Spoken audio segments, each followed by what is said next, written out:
Hey guys, welcome back to Ashley's Homestead Adventures. Today's video is a video that I did not want to make, but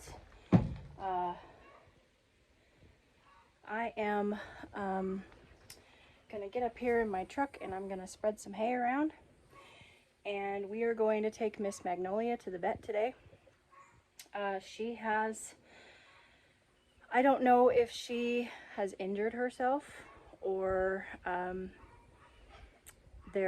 in talking to some vet friends, there is something called calf arthritis, and it's basically like an infection in the joints. I would be more inclined to think that she injured herself, but the swelling has not gone down over the weekend, and I've been using an anti-inflammatory. And she's not able to use her right back leg. She is still drinking. We're not in a crisis here, but because the swelling is not going down, I decided that she needs to go to the doctor and have him take a look at her and see what the best prognosis for her is. So that's what we're doing today. I'm gonna get some hay in this truck, and then I'm gonna try to get her in the back of it. Okay, there. My hope is that when I plop her up here, that she will just, not try to stand while we're driving down the road, that she will just lay in this nice comfy pile of hay that I've given her and not stand. So that's why I've kept it kind of, back here in the back, because my hope is that she won't get up and move around, because it's hard for her to move around anyway. So, okay, here's our girl. I am going to go ahead and put a halter on her for safety reasons. And I've got the truck backed all the way out here. And hopefully I can just pick her up and walk her to the back of the truck. And what I actually might do is I might just go ahead and back up the truck even more here. So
I got her turned to where she wasn't laying on the bag leg, and then she stood up for a while, and I just shut the gate of the barn, and she has settled down in the nice soft bed of hay exactly like I wanted her to.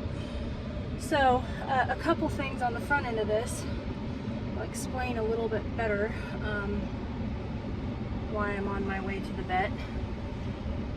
So casting, for those of you who don't know, it's usually a term used in horses, and it's when they basically like roll into the wall, and they get stuck, or if they get their legs stuck in the fence, that can be called being cast.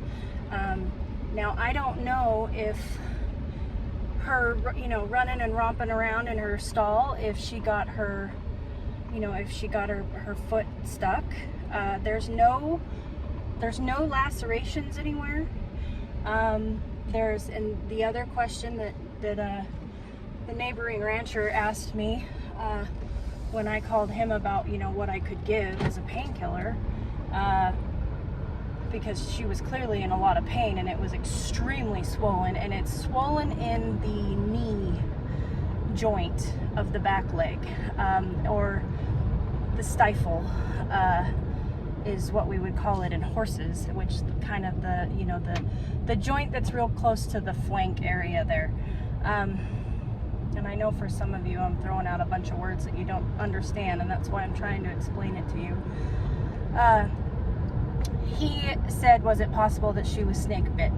And I have looked all over for anywhere that is draining, and if she was bit by a, you know, a venomous snake, it would be draining at the site of the bite. Especially by now, this has happened. This happened in between feedings on Friday. So Friday afternoon sometime is when this happened. And so I would have seen some necrosis, or at the very least some drainage from a bite site if this was a snake bite. So there's no lacerations, there's no like if she got, well, there's really no fencing that she could really cut herself on. So, you know, my thought is she stuck her leg through one of those squares and it got stuck, and she started jarring on it and, you know, yanking on it to try to get it out of the fence, and she's, you know, tore her ACL, basically, is what my thought is. But I was really thinking that the swelling would have gone down by now with an anti-inflammatory on board, which we've been giving Banamine. So I think that covers, you know, pretty much what it is. It's, her knee is swollen. I'll show you when we get to the doctor, but her knee is swollen the size of a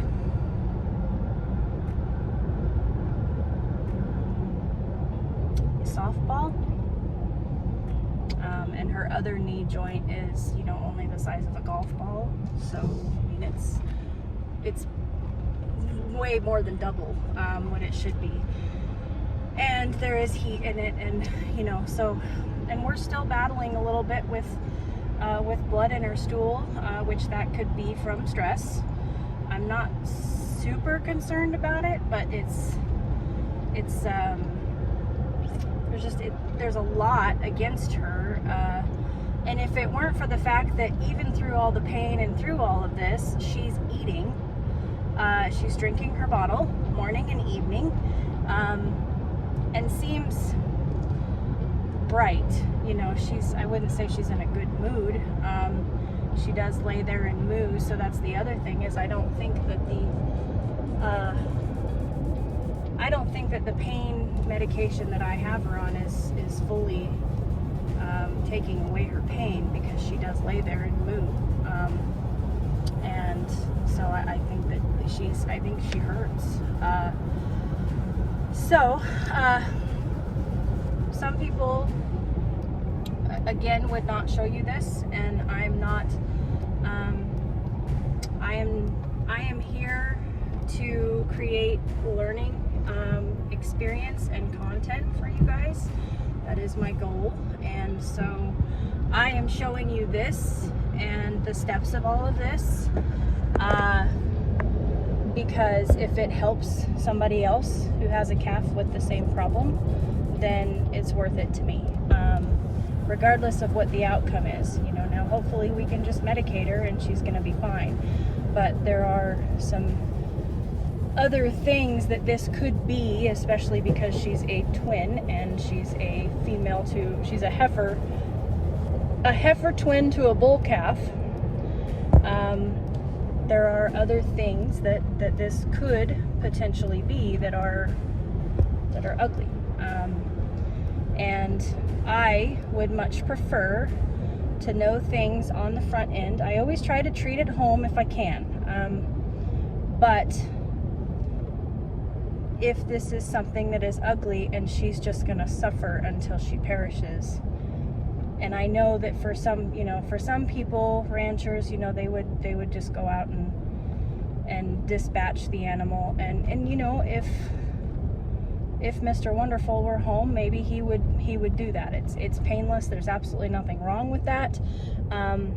I do not, however, have the capacity to do so. So if this turns out to be something that is going to be detrimental to her, and she's not going to get better, then I can humanely let her go.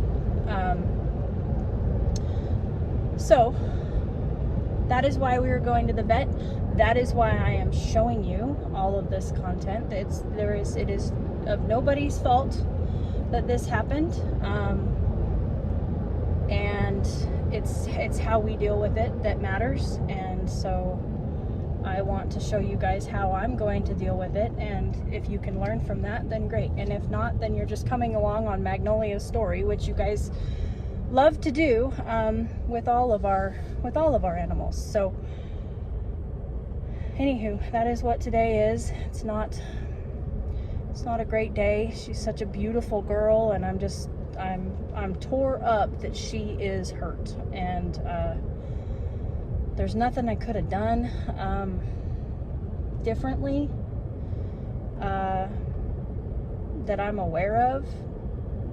But I just want to get her care and make sure that I'm doing everything that I can for her to give her, the best chance of growing up.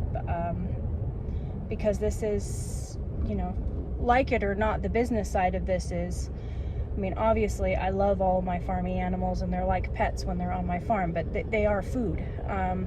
And she, because she's a bottle baby, and because of her being a heifer calf to a bull calf, she probably is food for somebody, but it wasn't our plan for her to be food for us. We have one for that. She was going to make us money. She was an investment, and like Bronco and Forrest. And now, if she can't be healed, a lame cow is not worth very much. Whether it's a calf, a heifer, a steer, it doesn't matter. If it's a bovine and it's lame, it's not going to bring very much at auction. So that's the upsetting side of it, business wise. And then of course, more importantly for me, it's just I don't like seeing animals hurt. That's not why we have them. We chose this lifestyle to raise our food and give it a high quality, spoiled, rotten life, because we are firm believers that they taste better. And if something's going to be here on earth, we should love it. So anyway, I know I'm rambling, but I wanted to make sure that I covered all of the bases for you guys, and told you everything before we got to the vet, and then got into diagnosis and prognosis and all of that. So we'll see what the calf doctor says. It's about an hour away, so I'm headed there now, and I'm a walk-in, so this could take all afternoon. So we'll see. Luckily for you guys, it won't though. It'll just take just a minute. Okay, we are here.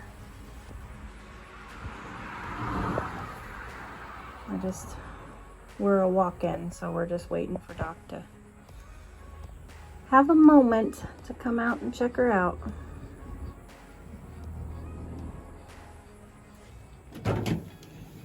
So, here's a closer look. The vet just looked at her and cranked that leg around, and he had to move it around to see what kind of motion it has. But basically, her knee is that wide, and it's all swollen up in here, even all the way down. But primarily this is the area of concern. The hip bone seems to be fine, but she's very, very painful in here and in this stifle knee area. So Doc took a look at it, and he wants x-rays to see if he can decipher what it is, and that'll tell us whether or not she's going to be, you know, if she's going to ever be strong enough to grow, or if this is just going to hinder her to the point of not being able to grow well. She's already a bottle calf, and they grow a little slower and wonky anyway, so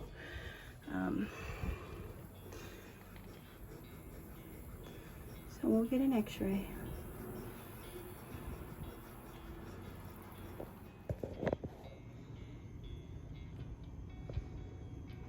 So there is her x-ray.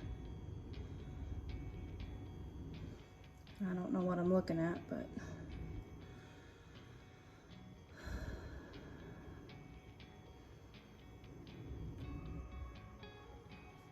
there it is. So this is the femur, this is the top of the knee, and this is the fracture. So she has a fractured knee. It's a physical fracture, but it's still a fracture. So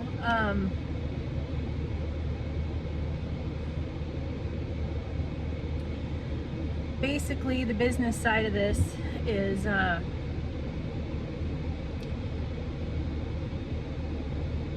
she had a broken knee, and yes, it was a fascial fracture, is what I believe they called it. We could have let her go on, you know, we could have, the options were we could grow her out and grow her out for veal, but I had already given her Vanamine, so we couldn't grow her out for veal, and we couldn't grow her out for veal and give her any painkillers. And this kind of a break, the doctor said, is extremely painful, and I did not want her to suffer in pain. I wanted to be able to give her medication. The issue with the knee with that kind of a fracture is that it, even if it does heal, they're still very lame, and it creates a ton of arthritis in the knee. So they're crippled. Well, she was a grow out for auction, and basically she was, you know, at that point of knowing all this information, she's, you know, 5 or 10 cents a pound is what we would get for her at auction. And that's not even the biggest thing for me was that it's an excruciating break, and the heal time is a really long time, and there's nothing that past 9 days, I could only give painkillers for 9 days. And past that, I couldn't give her anything for the pain. And that's even if she would heal. So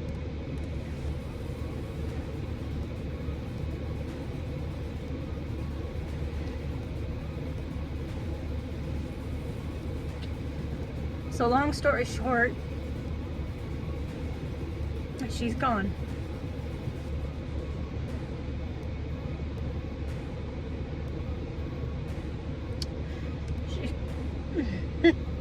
She fought like the Dickens, and she made it to 19 days old, and she passed peacefully. She just went to sleep. So, sorry it was a sad one, you guys, but that's farm life. And you know what they say, They say if you have livestock, you have dead stock.